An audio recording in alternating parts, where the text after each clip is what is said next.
40 number सवाल में कह रहा है कि समान ऊंचाई के दो स्तंभ 64 मीटर की दूरी पर है। समान ऊंचाई के दो स्तंभ है, यानी कि दोनों स्तंभ की ऊंचाई समान है और 64 मीटर की दूरी पर है। कितना मीटर की दूरी पर है? 64 मीटर के दूरी पर।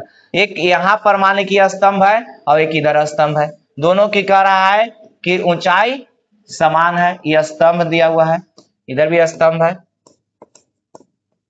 ठीक है। और दोनों की ऊंचाई जो है से समान है, दोनों स्तंभ की ऊंचाई समान है और दोनों एक दूसरे से कितना 64 मीटर के दूरी पर है। अब आइए आगे प्रश्न में कुछ लिखा हुआ है, देखते हैं उसके अनुसार। कह रहा है कि उनके पादों को मिलाने वाली रेखा के किसी बिंदु से शिखर का उन्नयन कोण 30 और 60 होता है। कह रहा है कि उसके पाद बिंदु जो है, जो स्तंभ है उसका पाद बिंदु को मिलाने वाली रेखा के किसी बिंदु से उनके शिखरों का उन्नयन कोण, बिंदु मान लीजिए यहाँ पर है, उसके शिखरों का उन्नयन कोण कितना है? 30 डिग्री और कितना 60 डिग्री है। 30 डिग्री और कितना है? 60 डिग्री, ठीक है।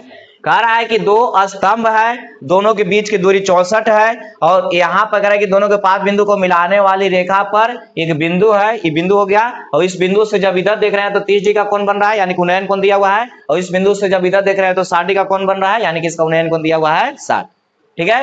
अब कह रहा है कि स्तंभ को ऊंचाई निकालना है, इसका ऊंचाई निकालना है तो ये का निकलेगा, दोनों का निकल जाएगा, ये का निकलेगा, दोनों का निकलेगा, दोनों सेम है। चलिए आइए अब देखते हैं इसको हम लोग बनाते हैं किस तरह से शॉर्ट में बनता है। यहाँ पर 60 डिग्री है तो बोला गया था कि यहाँ पर इस समकोण त्रिभुज है तो 60 तो 30 फिक्स हो जाता है और 30 के सामने का साइड बोला गया था कि रेशियो में 1 और 60 के सामने का साइड जो होता है √3 रेशियो में, ठीक है।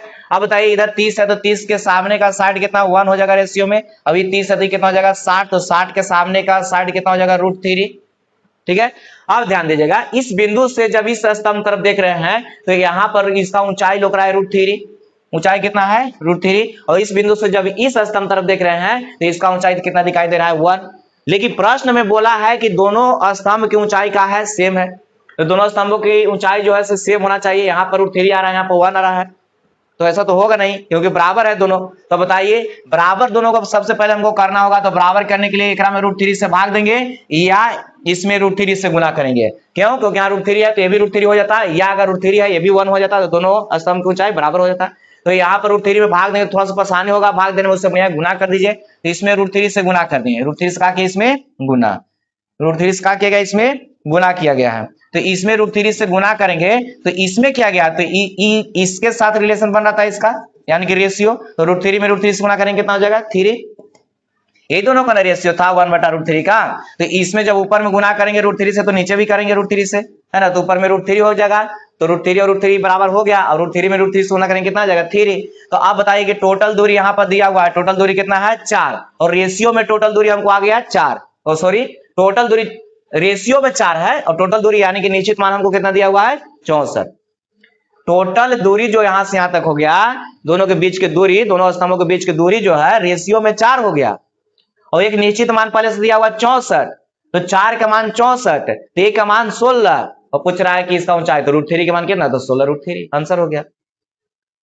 टोटल दूरी यहां से यहां तक कितना है 4, रेशियो में कितना है 4, तो 4 हो गया रेशियो में और यहाँ एक निश्चित मान दिया हुआ 64 मीटर, तो 4 का मान हो गया 64, 1 का मान हो जाएगा 16 और √3 का मान पूछा, दोनों सेम है तो √3 का मान कितना 16√3 आंसर हो गया, है ना। तो इसको बना देंगे कि 4 का मान दिया हुआ है 64 मीटर और 1 का मान निकालेंगे तो कितना हो जाएगा 16 मीटर और पूछा है √3 का मान तो 16√3 मीटर हो जाएगा। इस तरह से आंसर हो जाएगा। तो इस शॉर्ट में हम लोग बनाते हैं इस तरह से, ठीक है।